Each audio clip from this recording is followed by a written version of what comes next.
sekarang malah nggak aktif. Pak, saya pinjam dulu ya handphonenya sebentar. Soalnya belum bisa nyambung dari tadi. Oh, silakan Mas. Halo?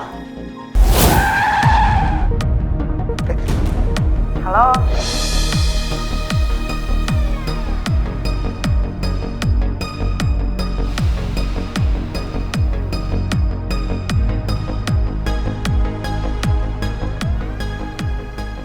Kok dimatiin sih? Aneh banget. Ini nomor siapa lagi nelfon gue?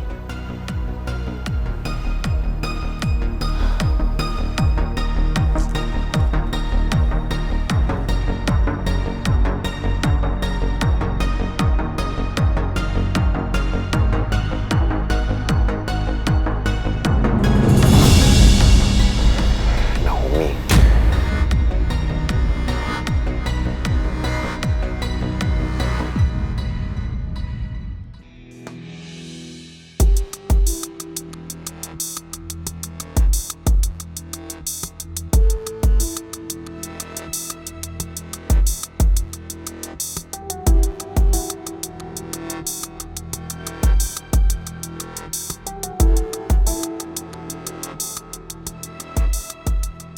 Semoga kesaksian Bu Nawang gak terlalu memberatkanku.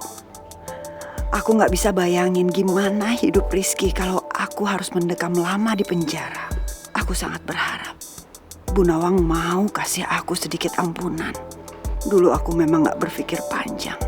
Karena aku pikir cuma gimana caranya aku bisa bahagiain Rizky. Tapi sekarang aku benar-benar sudah menyesali perbuatanku.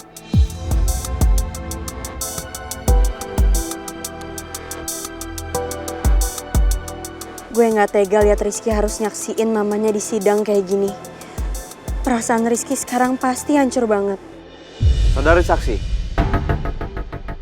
apakah saudari saksi bisa menceritakan bagaimana terdakwa menyampaikan kepada saudari kalau suami saudari meninggal dengan meninggalkan banyak hutang?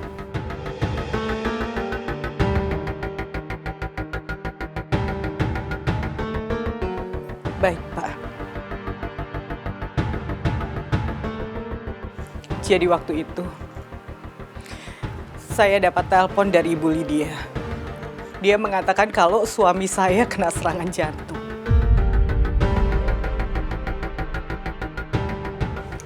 Tapi katanya, di perjalanan nyawanya nggak tertolong.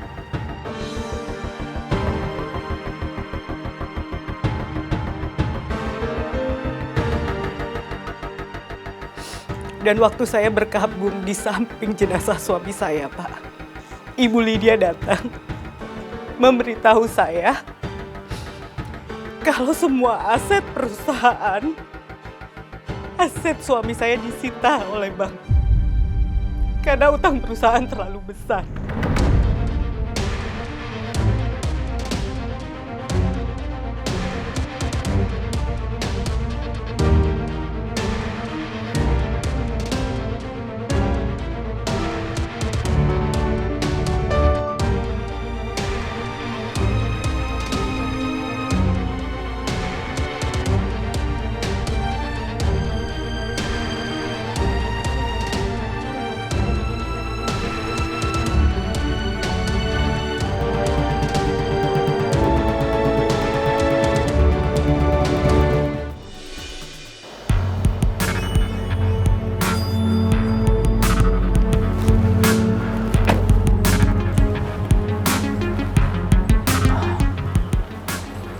Ada apa sebenarnya Pak Benny? Kalau Pak Benny jauh-jauh nyusul saya ke sini, cuma untuk jemput saya datang ke pengadilan, saya nggak mau. Pak Alek, saya menyusul Pak Alek ke sini karena saya nggak mau sampai Pak Alek berbuat ceroboh. Apalagi sampai kabur seperti ini. Justru itu akan membuat Pak Alek dalam masalah. Lagi pula sampai sekarang ini tidak ada tuduhan yang mengarah ke Pak Alek.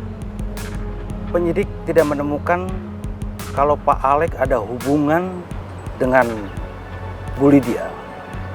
Karena Pak Alek partner kerjanya.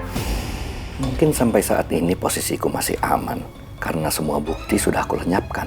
Tapi aku nggak tahu itu akan bertahan sampai berapa lama. Kalau Pak Beni tahu aku sudah melenyapkan bukti-bukti itu, Pak Beni pasti akan mundur jadi kuasa hukumku. Saya harap Pak Alek tidak bersikap ceroboh lagi. Apalagi sampai kabur seperti sekarang ini. Saya akan bantu Pak Alek selama Pak Alek bersikap kooperatif. Karena kalau tidak, saya akan kesulitan menghandle masalah ini. Dan lebih baik, saya mengundurkan diri saja dari kuasa hukum Pak Alek.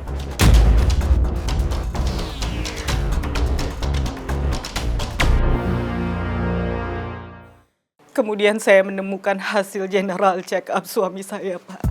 Di situ dinyatakan kalau suami saya itu sehat-sehat aja. Bahkan jantungnya nggak ada masalah. Kemudian rekan saya menyelidiki kebenarannya, Pak. Dia ke rumah sakit di mana suami saya dinyatakan meninggal. Dan ternyata surat kematian suami saya itu palsu, Pak.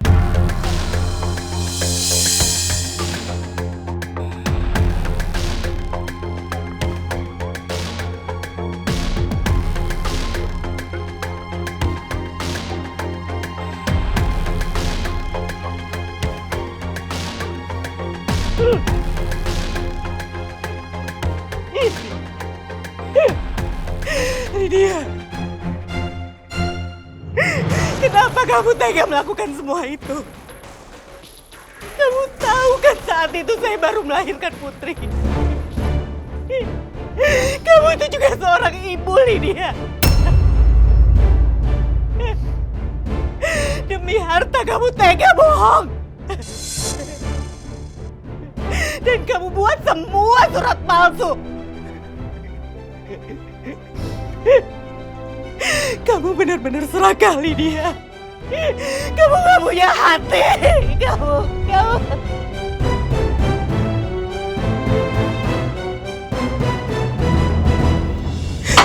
Saksi diharap tenang. Silakan kembali ke tempat duduk.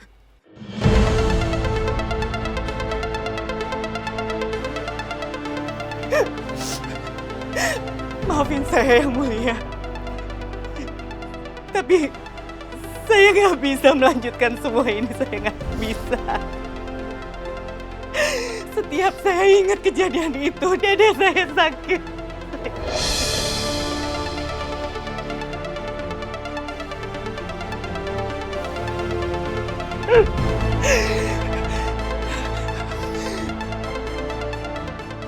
Sidang dihentikan untuk sementara sampai saksi siap kembali.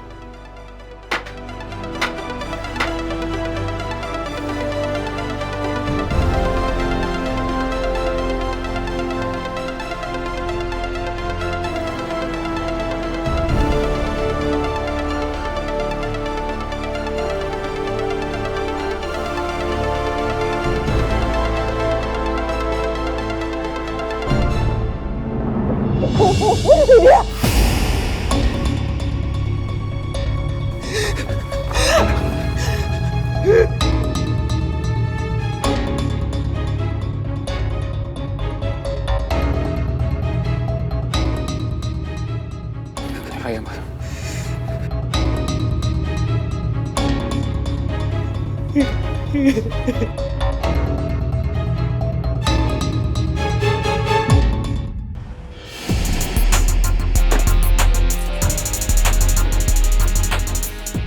Lo tuh mau apa lagi sih, Nom? Berapa kali gue harus bilang sama lo? Lo percuma kayak gini. Karena gue gak akan pernah mutusin Putri.